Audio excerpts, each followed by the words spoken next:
എല്ലാവർക്കും focus star PSCയിലേക്ക് സ്വാഗതം. KGT യോഗ്യതയുള്ള പോസ്റ്റുകളായ typist, stenographer, confidential assistant, computer assistant തുടങ്ങിയ പോസ്റ്റുകളിലേക്ക് വരാൻ സാധ്യതയുള്ള മെയിൻ ആയിട്ടുള്ള ഒരു ടോപ്പിക്കാണ്. അതായത് സെക്കൻഡ് ലെവലിലേക്ക് വരാൻ സാധ്യതയുള്ള മെയിൻ ആയിട്ടുള്ള ഒരു ടോപ്പിക്കാണ് ഇംഗ്ലീഷ് ഷോർട്ട് ഹാൻഡ് എന്നുള്ളത്. അപ്പോൾ ഇന്ന് നമ്മൾ ഡിസ്കസ് ചെയ്യാൻ പോകുന്ന ടോപ്പിക് എന്ന് പറയുന്നത് ഡബ്ലിംഗ് പ്രിൻസിപ്പിൾ ആണ്. അപ്പോൾ ആ പേര് കേൾക്കുമ്പോൾ തന്നെ നമുക്ക് മനസ്സിലാവും എന്താണ് ഡബ്ലിംഗ് പ്രിൻസിപ്പിൾ. ഡബ്ലിംഗ് പ്രിൻസിപ്പിൾ എന്ന് വെച്ചാൽ ഒരു സ്റ്റോക്കിനെ ഡബിൾ ആക്കുമ്പോൾ അവിടെ ആ ഒരു സ്റ്റോക്കിന് പുറമെ എക്സ്ട്രാ കുറച്ച് സൗണ്ടുകൾ കിട്ടുന്നുണ്ട്. അത് ഏതൊക്കെയാണെന്ന് വെച്ചാൽ ടെർ, ഡെർ, തെർ തുടങ്ങിയ സൗണ്ടുകൾ കിട്ടുന്നുണ്ട്. അതുപോലെ തന്നെ എർ എന്നുള്ള ഒരു സൗണ്ടും കൂടി കിട്ടുന്നുണ്ട്. അത് കുറച്ച് എക്സെപ്ഷൻസ് ഉണ്ട്, ചിലതിന് കിട്ടും ചിലതിന് കിട്ടില്ല. അതുപോലെ തന്നെ ഡബ്ലിംഗ് പ്രിൻസിപ്പിൾ അപ്ലൈ ചെയ്യുമ്പോൾ, അതായത് ഒരു സ്റ്റോക്കിന് അപ്ലൈ ചെയ്യുമ്പോൾ അതിൻ്റെ ലെങ്ത് ഡബിൾ ആവും. അപ്പം ആ ഒരു സ്റ്റോക്ക് എങ്ങനെയാണ് എഴുതേണ്ടത്? അതായത് നമുക്കറിയാം ഒരു സ്റ്റോക്കിന് 3 പൊസിഷൻസ് ആണുള്ളത്: on the line, above the line, through the line. അപ്പോൾ ഈ ഡബ്ലിംഗ് പ്രിൻസിപ്പിൾ അപ്ലൈ ചെയ്യുമ്പോൾ സ്റ്റോക്കിന്റെ ലെങ്ത് കൂടും. അപ്പം എങ്ങനെയാണ് എഴുതേണ്ടത്, അതുപോലെ തന്നെ വൗവൽ എങ്ങനെയാണ് മാർക്ക് ചെയ്യേണ്ടത്, എവിടെയൊക്കെ നമുക്ക് ഡബ്ലിംഗ് പ്രിൻസിപ്പിൾ അപ്ലൈ ചെയ്യാം, എവിടെയൊക്കെ അപ്ലൈ ചെയ്യാൻ പറ്റില്ല തുടങ്ങിയ കാര്യങ്ങളാണ് ഇന്ന് ഡിസ്കസ് ചെയ്യാൻ പോകുന്നത്. വീഡിയോ ഇഷ്ടമാവുകയാണെങ്കിൽ തീർച്ചയായിട്ടും ലൈക്ക് ചെയ്യണം. അതുപോലെ തന്നെ മറ്റുള്ളവർക്കായിട്ട് ഷെയർ ചെയ്യുക. ചാനൽ ഇതുവരെ സബ്സ്ക്രൈബ് ചെയ്തിട്ടുണ്ടെങ്കിൽ സബ്സ്ക്രൈബ് ചെയ്യുക. അതുകൂടാതെ തന്നെ നിങ്ങൾക്ക് ഈ ക്ലാസ്സിനെ കുറിച്ചുള്ള അഭിപ്രായങ്ങൾ കമൻറ്റ് ചെയ്യാം. നിങ്ങൾക്ക് ഇനിയിപ്പോൾ ഏതെങ്കിലും ഭാഗം ക്ലാസ് ചെയ്യണം, അതായത് ക്ലാസ് എടുത്ത് തരണം എന്നുണ്ടെങ്കിൽ അത് കമൻറ്റ് ചെയ്യാം. അപ്പം അത് ഞാൻ നോക്കിയിട്ട് ചെയ്തു തരുന്നതായിരിക്കും. അപ്പം നമുക്ക് ഇന്നത്തെ ക്ലാസ്സിലേക്ക് കടക്കാം. Doubling principle. ആദ്യം നമുക്ക് ജനറൽ റൂൾ നോക്കാം. അതായത് കോമൺ ആയിട്ട് വരുന്ന ഒരു റൂളാണ്. With the few exceptions named below, the addition of the syllable ter or der or ter or in common words cher is indicated by doubling the length of the preceding stroke. അതായത് താഴെ കുറച്ച് exceptions വരുന്നുണ്ട്, അതായത് വഴി അത് പറയാം. അപ്പോൾ അതല്ലാതെ ബാക്കിയുള്ള ഏതൊരു സ്ട്രോക്കും ഡബിൾ ചെയ്തിട്ടുണ്ടെങ്കിൽ അവിടെ കിട്ടുന്ന സൗണ്ട്സ് എന്ന് പറയുന്നത് ടെർ അല്ലെങ്കിൽ ഡെർ അല്ലെങ്കിൽ തെർ. പിന്നെ കോമൺ വേർഡ്സിൽ ചെർ എന്നുള്ള ആ ഒരു സൗണ്ട് കൂടി കിട്ടുന്നുണ്ട്. അപ്പോൾ നമുക്കിവിടെ എക്സാമ്പിൾസ് നോക്കാം. ഫൈ എന്നുള്ള വാക്കിന് എഫിനെ ഡബിൾ ചെയ്തപ്പോൾ അവിടെ കിട്ടിയത് ഫൈറ്റർ എന്നുള്ള വേർഡാണ്. അതായത് ടെർ എന്നുള്ള ആ ഒരു സിലബിളാണ് അഡീഷണൽ ആയിട്ട് കിട്ടിയിട്ടുള്ളത്. അടുത്തത് ടെൻ നോക്കുക. ടെന്നിനെ, അതായത് ടീനെ ഡബിൾ ചെയ്തപ്പം ടെൻഡർ എന്നുള്ള വാക്കാണ് കിട്ടിയത്. അവിടെ ഡെർ എന്നുള്ള സൗണ്ടാണ് കിട്ടിയിട്ടുള്ളത്. അടുത്തത് നൈ എന്നുള്ള വേർഡിൽ എൻ എന്നുള്ള ആ ഒരു സ്ട്രോക്ക് ഡബിൾ ചെയ്തപ്പം നൈദർ എന്നുള്ള വാക്കാണ് കിട്ടിയിട്ടുള്ളത്. അതായത് ദർ എന്നുള്ള ആ ഒരു സൗണ്ടാണ് കിട്ടിയിട്ടുള്ളത്. ഇനി നമുക്ക് ചെറു വരുന്ന ഒരു എക്സാമ്പിൾ നോക്കാം.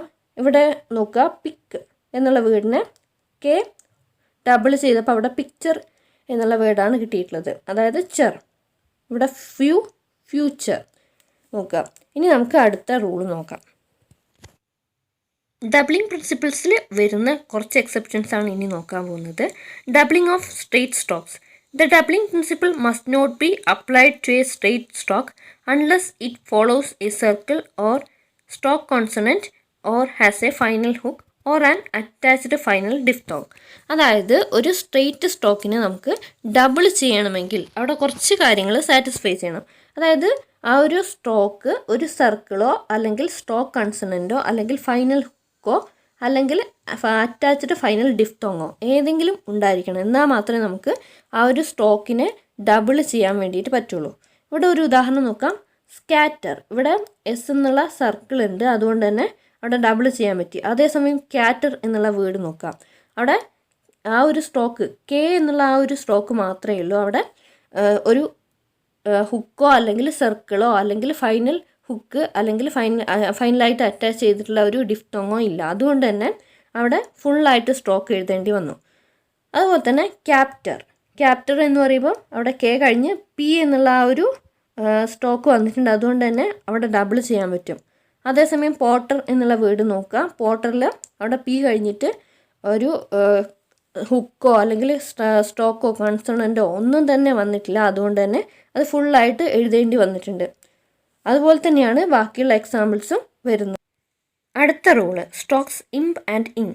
ദ ക്യാരക്ടർ ഇംബ് അല്ലെങ്കിൽ imb when not initially or finally hooked is doubled for the addition of er അല്ലെങ്കിൽ അതായത് ഉദ്ദേശിക്കുന്നത് എർ എന്നുള്ള ആ ഒരു സൗണ്ടാണ്. And the character ing for the addition of ker or ഗർ.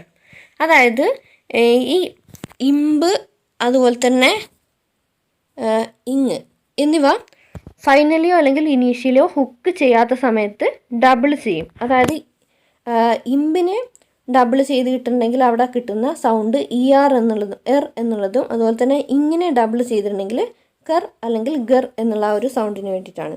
ഉദാഹരണം നോക്കാം. Bump, bumper. ഇവിടെ ഇമ്പിനെ ഡബിൾ ചെയ്തപ്പം എന്നുള്ള ആ സൗണ്ടാണ് കിട്ടിയിട്ടുള്ളത്. വാമ്പ്, വാമ്പർ. ഇങ്കർ, ലിങ്കർ, ഇങ്കർസോൾ. ഇവിടെ ലിങ്കർ എന്ന് പറയുമ്പോൾ കർ എന്നുള്ള സൗണ്ടാണ് കിട്ടിയിട്ടുള്ളത്. ലിങ്കർ എന്ന് വരുമ്പോൾ ഇവിടെ ഗറാണ് സൗണ്ട് കിട്ടിയിട്ടുള്ളത്. കഴിഞ്ഞ റൂളിൽ നമ്മൾ നോക്കിയ ഇമ്പർ അല്ലെങ്കിൽ ഇമ്പർ എന്നുള്ള ഈ ഒരു സൗണ്ട്സിന് 2 ആൾട്ടർനേറ്റീവ് ഫോംസ് ആണുള്ളത്. therefore alternative forms for imber അല്ലെങ്കിൽ imber. The double length form and the hooked form. The hooked form is used when imber immediately follows an upstroke or K. In all other cases the double length form is used. അതായത് ഇവിടെ 2 forms ആണ് ഉള്ളത്. ഹുക്ക്ഡ് ഫോമും അതുപോലെ തന്നെ double length ഫോമും. അപ്പോൾ ഈ ഹുക്ക്ഡ് ഫോം ഉപയോഗിക്കുന്നത് എവിടേക്കാന്ന് വെച്ചാൽ ഇമ്മീഡിയറ്റ്ലി ഫോളോസ് ആൻ അപ്സ്ട്രോക്ക് പെട്ടെന്ന് ഫോളോ ചെയ്യുകയോ അല്ലെങ്കിൽ കെ വരികയോ ചെയ്യുമ്പോഴാണ് ഈ ഹുക്ക്ഡ് ഫോം ഉപയോഗിക്കുന്നത്. അല്ലാത്ത കേസുകളിൽ എല്ലാത്തിലും ഡബിൾ ലെങ്ത് ഫോമാണ് ഉപയോഗിക്കുന്നത്. ഇവിടെ ഉദാഹരണം നോക്കാം. അമ്പർ. ഇവിടെ ഇതോ അപ്സ്ട്രോക്കോ അല്ലെങ്കിൽ കെയോ വന്നിട്ടില്ല. അതേസമയം സ്ലംബർ അപ്സ്ട്രോക്ക് വന്നതുകൊണ്ട് തന്നെ ഹുക്ക്ഡ് ഫോമാണ് ഉപയോഗിച്ചിട്ടുള്ളത്. ടാമ്പർ ഇവിടെ അപ്സ്ട്രോക്കോ കെയോ വന്നിട്ടില്ല, അതുകൊണ്ട് തന്നെ ഇവിടെ ഡബിൾ ലെങ്ത് ഫോം ഉപയോഗിച്ചു. ഹാമ്പർ. ഇവിടെ നോക്കുക, ഇവിടെ വന്നിട്ടുള്ളത് അപ്സ്ട്രോക്കാണ്. അതുപോലെ തന്നെ ഇവിടെ കമ്പർ എന്ന് പറയുമ്പോൾ ഇവിടെ കെ വന്നിട്ടുണ്ട്, അതുകൊണ്ട് തന്നെ അവിടെ ഹുക്ക്ഡ് ഫോം ഉപയോഗിച്ചിട്ടുണ്ട്. ഇമ്പറിൻ്റെ കേസിൽ പറഞ്ഞ പോലെ തന്നെ ഇങ്കർ അല്ലെങ്കിൽ ഇങ്കർ എന്നുള്ള ഈ ഒരു 2 സൗണ്ട്സിനും ആൾട്ടർനേറ്റീവ് ഫോംസ് ഉണ്ട്. Double length form and hooked form. ഇവിടെ നോക്കുക, ഡബിൾ ലെങ്ത് ഫോമും ഹുക്ക്ഡ് ഫോമും. അപ്പോൾ ഈ ഡബിൾ ലെങ്ത് ഫോം എവിടെയാണ് ഉപയോഗിക്കുന്നതെന്ന് നോക്കാം. Double length form is used initially when following a circle or an upstroke. In all other cases the hooked form is written. അതായത് ഇവിടെ ഡബിൾ ലെങ്ത് ഫോം ഉപയോഗിക്കുന്നത് ഇനീഷ്യലിയും അതുപോലെ തന്നെ when following a circle or an upstroke, അതായത് ഒരു സർക്കിളോ അപ്സ്ട്രോക്കോ follow ചെയ്യുകയാണെങ്കിലും ഉപയോഗിക്കുന്നുണ്ട്. ഉദാഹരണം നോക്കാം. ആങ്കറേജ് എന്ന് പറയുമ്പോൾ ഇവിടെ ഇനീഷ്യലി ഉപയോഗിച്ചു. അതുപോലെ തന്നെ ബാങ്കറിങ് ഇവിടെ അങ്ങനെ ഒരു ഇത് വന്നിട്ടില്ല. അതേസമയം സിംഗർ നോക്കുക, അവിടെ സർക്കിൾ വന്നിട്ടുണ്ട്. അപ്പോൾ ഇത് ക്ലിയർ ആയി എന്ന് വിചാരിക്കുന്നു. അടുത്തായിട്ട് സ്ട്രോക്ക് എല്ലിൻ്റെ പ്രത്യേകത നോക്കാം. The stroke L standing alone or with only a final circle attached is doubled for ter only. അതായത് ഇവിടെ നോക്കാം, സ്ട്രോക്ക് എല്ല് ഒറ്റയ്ക്ക് നിൽക്കുമ്പോഴും അതുപോലെ തന്നെ ഒരു ഫൈനൽ സർക്കിൾ മാത്രം അറ്റാച്ച് ചെയ്ത് നിൽക്കുമ്പോഴും അവിടെ ഡബിൾ ചെയ്താൽ കിട്ടുന്ന സൗണ്ട് ടെർ മാത്രമാണ്. അതായത് ഉദാഹരണം നോക്കാം. ലെറ്റർ എന്ന് പറയുമ്പോൾ ഇവിടെ സ്റ്റാൻഡിങ് എലോൺ ആണ്. ലെറ്റേഴ്സ് എന്നുള്ള വാക്ക് ഇവിടെ സർക്കിളസ് അറ്റാച്ച് ചെയ്തിട്ടുണ്ട്. ആൾട്ടർ അവിടെയും അങ്ങനെ തന്നെയാണ് വരുന്നത്, ആൾട്ടേഴ്സ്. അതേസമയം ലീഡർ എന്നുള്ള വാക്ക് നോക്കുക, അവിടെ ഡർ എന്നുള്ള സൗണ്ടിന് വേണ്ടിയിട്ട് ഡബിൾ ചെയ്യുന്നില്ല. അതേസമയം അതുപോലെ തന്നെയാണ് ലെതർ എന്നുള്ള വാക്ക്, അവിടെ ദർ എന്നുള്ള സൗണ്ടാണ്, അതുകൊണ്ട് തന്നെ അവിടെ ഡബിൾ ചെയ്തിട്ടില്ല. അടുത്തായിട്ട് circle S and double length strokes. The circle S at the end of a double length form is read after the syllable indicated by doubling. അതായത് ഇവിടെ സർക്കിളസ് വായിക്കേണ്ട വിധമാണ് പറയുന്നത്. ഡബിൾ ലെങ്ത് ഫോമിൻ്റെ കൂടെ വായിക്കേണ്ടത്, അതായത് ആ ഡബിൾ ലെങ്ത് ഫോമിൻ്റെ കൂടെ കിട്ടുന്ന സൗണ്ട് വായിച്ചതിന് ശേഷമാണ് വായിക്കേണ്ടത്. അതെങ്ങനെയാണെന്ന് നോക്കാം. വോട്ടേഴ്സ്. ഇവിടെ വോട്ടേഴ്സ് എന്ന് പറയുമ്പോൾ ടെർ കഴിഞ്ഞിട്ടാണ് എസ് എന്നുള്ള ആ ഒരു സൗണ്ട് വായിച്ചിട്ടുള്ളത്.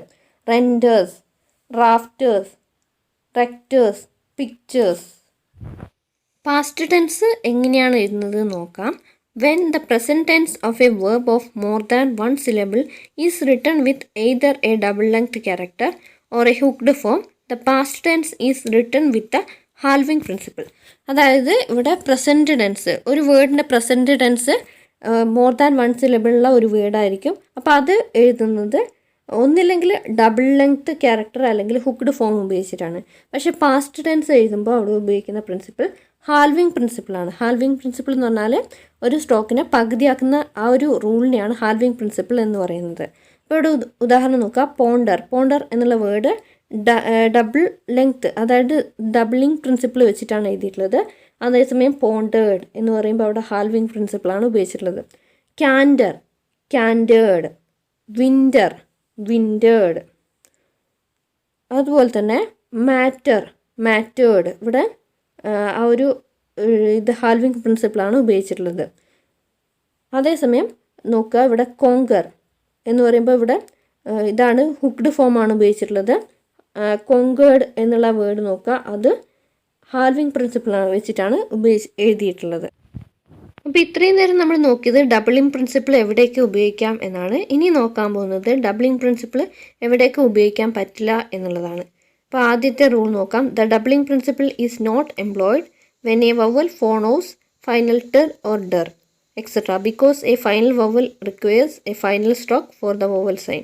അതായത് ഈ ടെർ അല്ലെങ്കിൽ ഡെർ എന്നുള്ള ആ ഒരു സൗണ്ടാണ് അഡീഷണൽ ആയിട്ട് കിട്ടുന്നത്. അതായത് ഡബിളിംഗ് പ്രിൻസിപ്പിൾ ഉപയോഗിച്ചാൽ കിട്ടുന്ന സൗണ്ടുകളാണ്.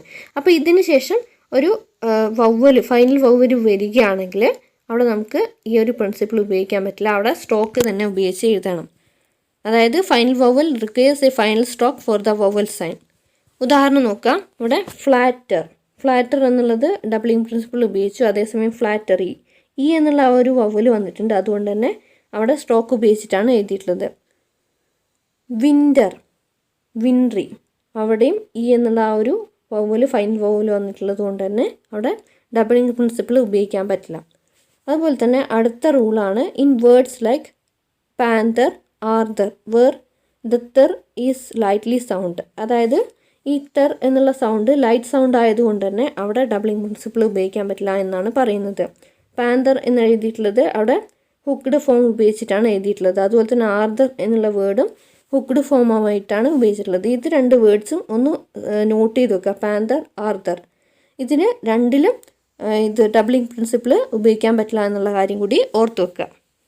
ഇനി നമുക്ക് position of double length strokes നോക്കാം. All double length strokes are written through the line. അതായത് ഡബിൾ ലെങ്ത് സ്ട്രോക്സ് എല്ലാം തന്നെ ത്രൂ ദ ലൈനാണ് എഴുതുന്നത്. കാരണം നമുക്കറിയാം ഒരു സ്ട്രോക്കിൻ്റെ ഡബിൾ ലെങ്ത് ആയിട്ടാണ് വരുന്നത്. ഇവിടെ ഉദാഹരണം നോക്കാം. Painter, fetter, tender.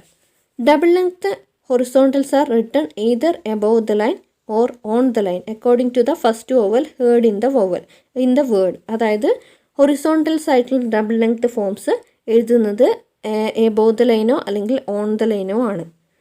ഉദാഹരണം നോക്കുക. ഇവിടെ മാറ്റർ എന്ന് പറയുമ്പം എം എന്ന് പറയുന്നത് ഹൊറിസോണ്ടൽ സ്ട്രോക്കാണ്. അതുകൊണ്ട് തന്നെ ഇവിടെ ഫസ്റ്റ് വവൽ വന്നിട്ടുള്ളത് ആ എന്നുള്ള വേർഡാണ്. അതായത് വവലാണ് വന്നിട്ടുള്ളത്. അതുകൊണ്ട് തന്നെ എബവ് ദ ലൈൻ എഴുതി. മദർ എന്ന് പറയുമ്പോൾ അവിടെ സെക്കൻഡ് പ്ലേസ് വവലാണ് വന്നത്. അതുകൊണ്ട് തന്നെ ഓൺ ദ ലൈൻ എഴുതി. എൻറ്റർ എന്നുള്ള വേർഡ് അതുപോലെ തന്നെ. നൈദർ എന്ന് പറയുമ്പം ഐ എന്നുള്ളത് ഫസ്റ്റ് പ്ലേസിലാണ് എഴുതേണ്ടത്. അതുകൊണ്ട് തന്നെ എബവ് ദ ലൈൻ എഴുതി. Double length upstrokes are written above or on or through the line. അതായത് അപ്സ്ട്രോക്സ് ആണെങ്കിൽ നമുക്ക് എബവ് അല്ലെങ്കിൽ on or through the line, അതായത് 3 പൊസിഷൻസും ഇൻഡിക്കേറ്റ് ചെയ്യാൻ പറ്റും according to the first vowel heard in the word. അതായത് ഫസ്റ്റ് വവൽ ആ ഒരു വേർഡിൽ ഫസ്റ്റ് വവലിൻ്റെ ആ ഒരു പൊസിഷൻ അനുസരിച്ചിട്ട് എഴുതാൻ പറ്റുമെന്നാണ് പറയുന്നത്. ഇവിടെ നോക്കാം. ലോയിറ്റർ എന്ന് പറയുമ്പോൾ ഓ എന്ന് പറയുന്നത് ഫസ്റ്റ് പ്ലേസ് ആണ്. അതുകൊണ്ട് തന്നെ above the line. Render A എന്നുള്ളത് സെക്കൻഡ് പ്ലേസ് വവലാണ്. അതുകൊണ്ട് തന്നെ ഓൺ ദ ലൈൻ. ഹിൻഡർ എന്ന് പറയുമ്പോൾ ഇ എന്നുള്ളത് തേർഡ് പ്ലേസ് വവലാണ്. അതുകൊണ്ട് തന്നെ ത്രൂ ദ ലൈൻ എഴുതി. അപ്പോൾ ഇത് മനസ്സിലായി എന്ന് വിചാരിക്കുന്നു. ഹൊറിസോണ്ടൽസ് ആണെങ്കിൽ നമുക്ക് 2 പൊസിഷനിലേ എഴുതാൻ പറ്റുള്ളൂ, എബവ് ദ ലൈനും അതുപോലെ തന്നെ ഓൺ ദ ലൈനും. സാധാരണ ഡൗൺ സ്ട്രോക്സ് എഴുതുന്നത് ത്രൂ ദ ലൈനാണ്. ഡൗൺ സ്ട്രോക്ക് ത്രൂ ദ ലൈനും അതുപോലെ തന്നെ ഹൊറിസോണ്ടൽസ് എബവ് ദ ലൈൻ എഴുതാം, അതുപോലെ തന്നെ ഓൺ ദ ലൈൻ എഴുതാം. അതേസമയം അപ്പ് സ്ട്രോക്സ് ആണെങ്കിൽ എബവ് ദ ലൈൻ എഴുതാം, അതുപോലെ തന്നെ ഓൺ ദ ലൈൻ എഴുതാം, അതുപോലെ തന്നെ ത്രൂ ദ ലൈൻ എഴുതാം. ഈ ഒരു സെക്ഷനിലെ ലാസ്റ്റ് പാർട്ടാണ് the doubling principle in phraseography. ഫ്രേസിയോഗ്രാഫിയിൽ ഡബ്ലിംഗ് പ്രിൻസിപ്പിൾ എങ്ങനെയാണ് എംപ്ലോയ് ചെയ്യുന്നത് എന്ന് നോക്കാം. The doubling principle is employed in phraseography for the indication of the words there and their. അതായത് ദെയർ അല്ലെങ്കിൽ ദർ എന്നുള്ള ഈ രണ്ട് വേർഡ്സിന് വേണ്ടിയിട്ട് ഫ്രേസിയോഗ്രാഫിയിൽ ഡബ്ലിംഗ് പ്രിൻസിപ്പിൾ ഉപയോഗിക്കുന്നുണ്ട്. അതായത് ഇന്ന് നോക്കാം, ഇൻ ദെയർ എന്ന് പറയുമ്പം അവിടെ എന്നെ ഡബിൾ ചെയ്തു. അതുപോലെ തന്നെ I know there is, there എന്നുള്ള വേർഡിന് അവിടെ ഡബിൾ ചെയ്തിട്ടുണ്ട്. ടേക്ക് ദെയർ വേ, അവിടെ ദെയറിന് വേണ്ടിയിട്ട് ഡബിൾ ചെയ്തിട്ടുണ്ട്. ഐ ക്യാൻ ബി ദർ എന്നുള്ളതിന് ഇവിടെ ബി ഡബിൾ ചെയ്തിട്ടുണ്ട്. അതുപോലെ തന്നെ ഇറ്റ് ഹാസ് ടു ബി എന്നുള്ള ആ ഒരു സ്ട്രോക്ക് ദറിന് വേണ്ടിയിട്ട് ഇവിടെ ഡബിൾ ചെയ്തിട്ടുണ്ട്. അതായത് has to be there. Upon there എന്ന് പറയുമ്പം അവിടെ ആ ഒരു പി എന്നുള്ള സ്ട്രോക്ക് ഡബിൾ ചെയ്തിട്ടുണ്ട്. അപ്പം മനസ്സിലായി എന്ന് വിചാരിക്കുന്നു. ഇന്നത്തെ ക്ലാസ് എല്ലാവർക്കും ഉപകാരപ്രദമായി എന്ന് വിചാരിക്കുന്നു. അപ്പോൾ thank you for watching. Have A nice day.